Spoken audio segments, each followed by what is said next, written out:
This is a real photograph. One single snap of the shutter. No blending, no stacking, no cutting and pasting.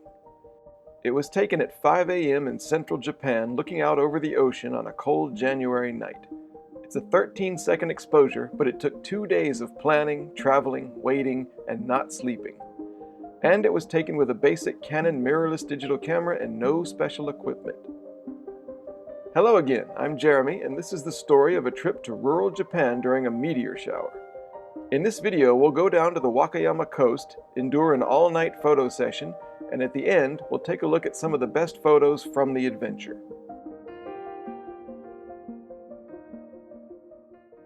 First, a bit of background.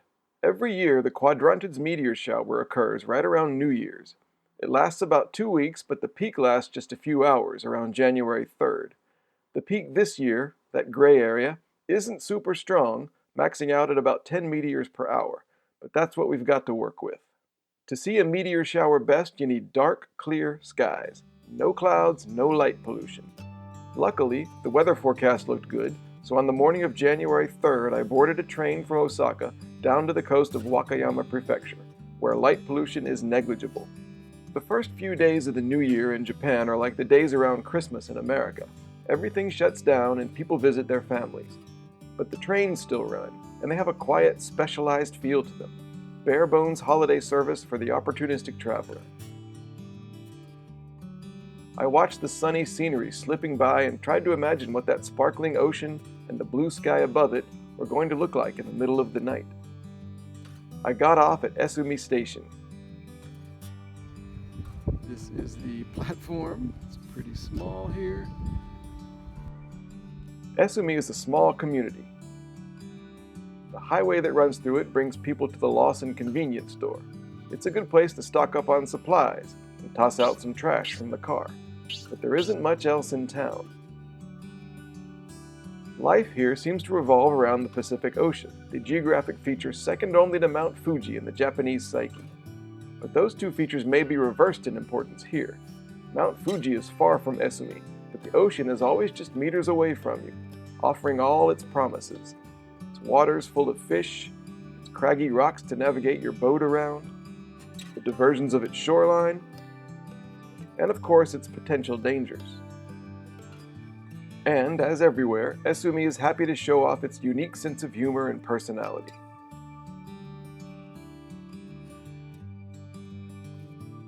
Birds are always a sign of a place's soul, too. Down here, ducks were sunning themselves on rocks in the sea, and that seemed pretty apt. Esumi had proved peaceful and good-natured right away. I had to remind myself that I'd come here with a purpose. The moon was up high in the afternoon sky, but the sun was already on its way down as I walked around and checked possible angles for tonight's meteor photography. I wanted the ocean in the pictures, and of course the sky, but also something else to interest the eye, something in the foreground.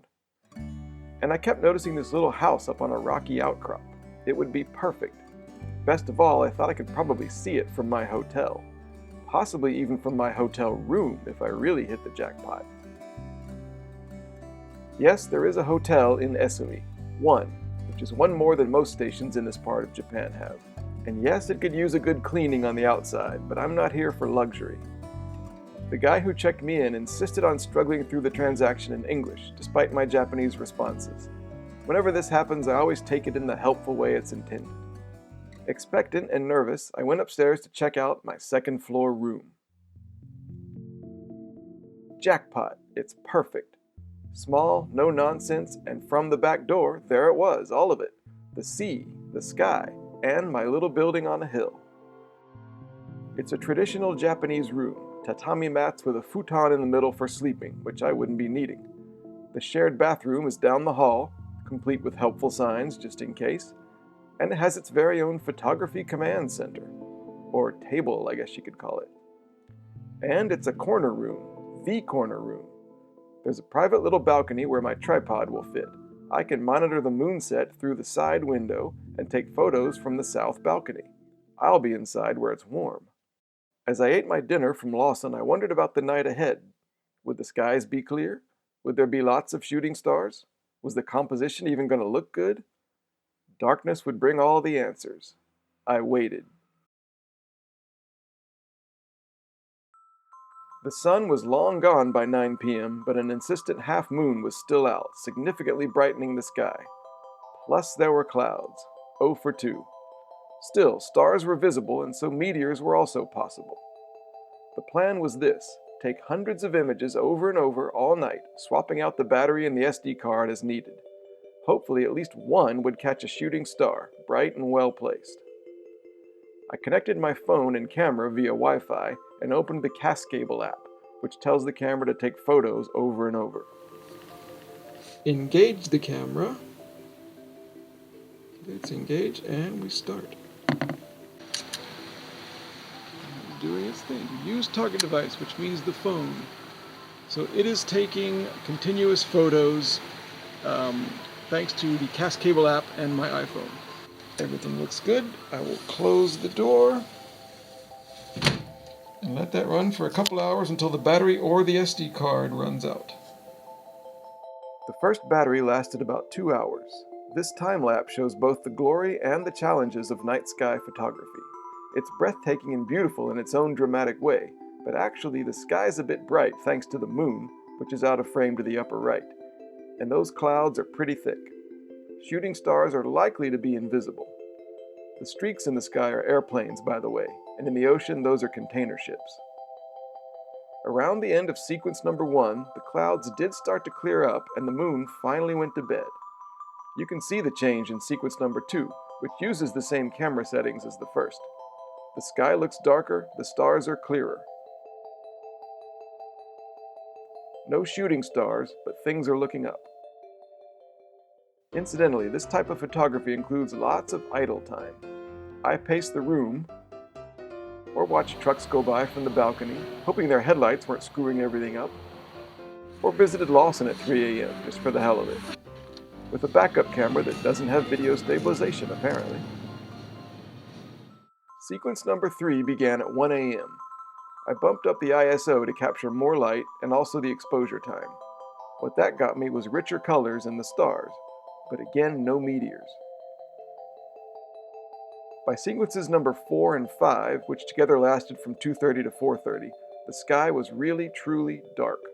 The stars were at their most plentiful, and theoretically the meteor activity was increasing, but I captured nothing. All of this was prelude, though.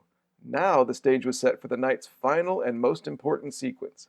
I had my longest battery and a high-capacity SD card ready to go at 4:30 and increased the ISO one last time. The Quadrantid's peak, the best chance for meteors, would come and go during this sequence. Watch closely and you'll see that the time-lapse for sequence number 6 does indeed show some streaking meteors among the actual stars and the blinking airplane lights. I was laying on my back in the dark room during this sequence, watching through the glass door, and I thought I saw a couple with the naked eye. But they can be faint and quick, and you don't always know if it was real or if your mind is playing tricks on you.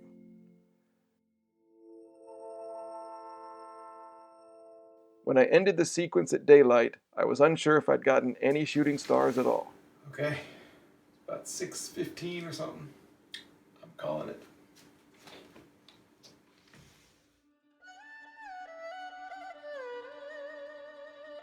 Esumians started the day early. Some of them made their way to favorite fishing rocks in the pink and orange dawn, probably like they do every morning. The birds made sure to get front row seats for the sunrise. Those airplanes that plagued my photos all night took on a mesmerizing new quality now. This really was a show, and I felt I'd earned it by coming all the way down here and staying up all night to see it.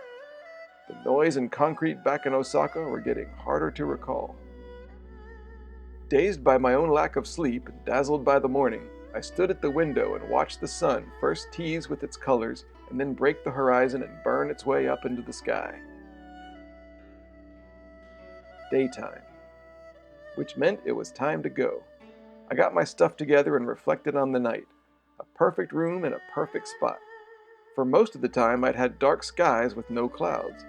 A good photo adventure like this one, even if you've failed to capture any meteors, is an exhilarating experience. As I walked through the cold morning air back to the station, an older guy struck up a conversation with me, in halting English no less. He'd stayed in the same hotel and showed me some sunrise photos on his phone. "About 6:30 today," he said proudly. I didn't have the heart to tell him about my high-tech astrophotography night. I stayed awake the whole way home by listening to a They Might Be Giants podcast and drinking coffee. Blur reality until you get home, that's my motto. Later, after a nap, I looked at all I'd done. In total, there were nearly 1,700 sky photos taken over 9 hours. Using the free StarStax application, I blended each sequence together. StarStax keeps only the brightest pixels of each photo, so you can see the star trails, plus airplanes and container ship trails, and streaking meteors, if any. So here's sequence number 1, blended. These star trails are broken up because of the clouds. Those boat lights, which were moving straight across very flat water, are slightly curved because of lens distortion, which you can get when you zoom out as far as possible. Sequences number 2 and 3 show the darker skies and the brighter stars.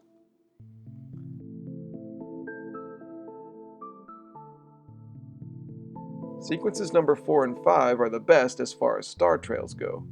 Even faint stars were captured, and the colors are stunning, and not exaggerated here. This is just a blend of the Canon JPEGs right out of the camera. Our eyes tend to think they're all white, but this is really what stars look like. For that final sequence, number 6, the blended image actually reveals several shooting stars. Most are small and faint and not too impressive on their own.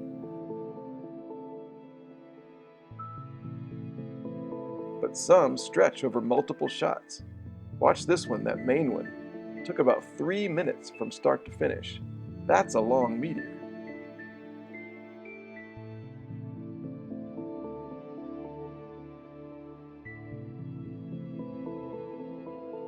All shooting stars in a given meteor shower will appear to come from one point in the sky. It's called the radiant, and the Quadrantids radiant at this place in time was roughly up here.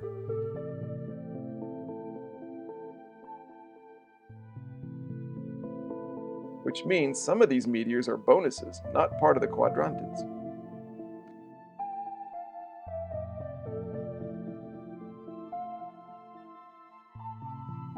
Anyway, in that one image taken at 4:53 a.m., it all comes together. The dark, mysterious sea, the cheerful little house in the bottom right corner on its jagged rock, the tall, wide sky, and its pinprick stars trillions of miles away. And of course, the big bright meteor, about 75 miles away, streaking through the upper left towards the house. It balances the image. As a whole, the photo addresses the scale of human life here on Earth, and juxtaposes that with the scale of Earth in the universe.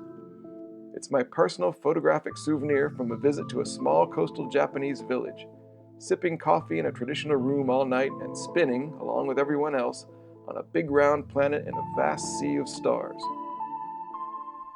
Thanks for coming to Esumi and watching the Quadrantids with me. Please subscribe if you enjoyed this because I do appreciate that, and of course tell me your thoughts in the comments section. I'll see you on the next trip.